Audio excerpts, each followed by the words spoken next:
Hey, what's up, everybody? Glenn here with ScreenConnect, and today I want to talk to you about our privileged access management tool.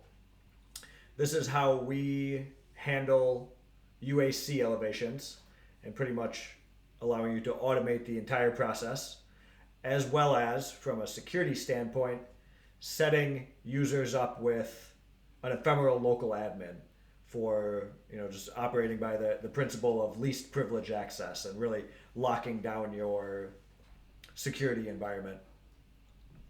So I will dive right in here, and the first thing I will cover is the UAC elevations. So let me just hop in a session here.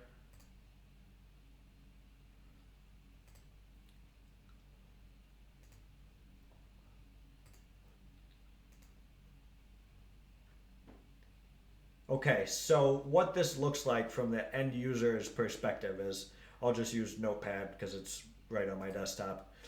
But they would right click, run as administrator.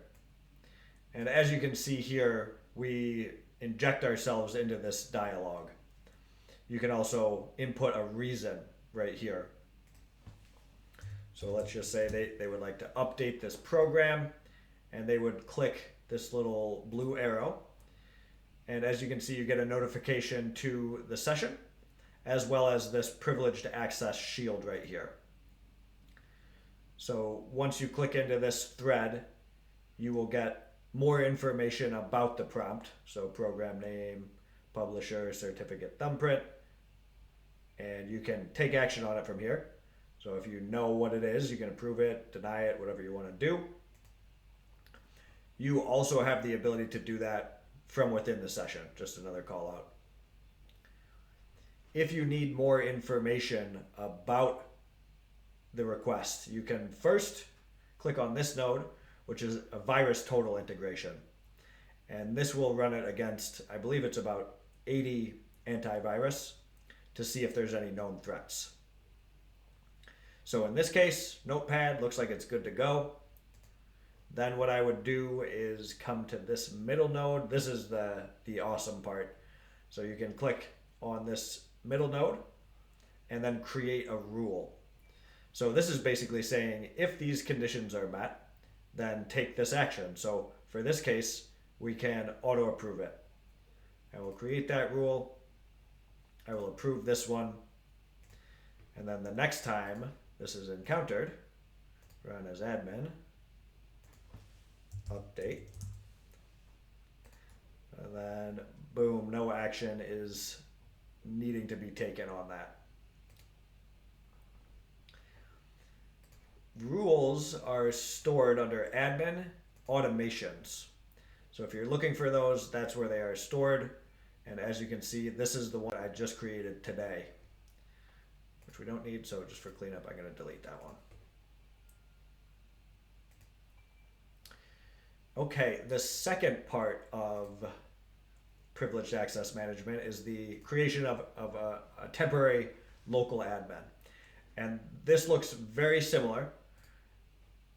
We inject ourselves here on the lock screen. So you send your Control Alt Delete, and you will have an additional option at the bottom that is ScreenConnect passwordless administrative logon. So very similar workflow. You could just send this request. Now this is your technician performing this function, and you can see it's waiting for an approval. So you would just navigate back to that specific machine. There's your notification and approve or deny. Again, for this, I will just deny it. But it is great because what's happening here is it's creating a temporary long tail password. It's like 256 character AES encrypted, so very secure.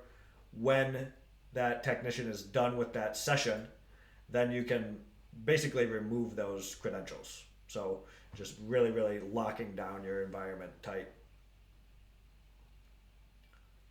Okay, last thing I want to cover here is the dashboard. So you'll navigate to admin and then privileged access.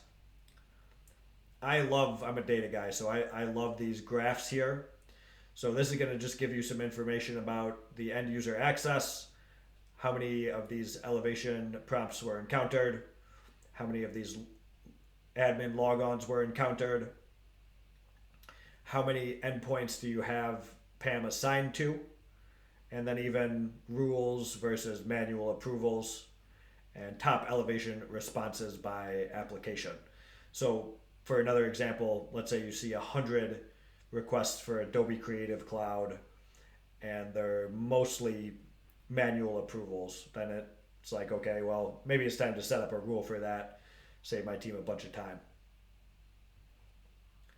If you click on settings up here, this is where you would actually make these things visible. So for UAC elevation, you click edit, you can make it visible in all session groups, or if you select a percentage of PAM, you can have it in a specific session group or with host connected. So making the reason field visible, all of this is configurable, as well as the administrative logon. So visible on lock screen, that's where you would make this visible with host connected, session group, etc. So there you have it. That's our ScreenConnect privileged access management tool in a nutshell. I hope this video was helpful. Be sure to click the like button and shoot me a follow on my YouTube channel for more great ScreenConnect tips and tricks. Cheers.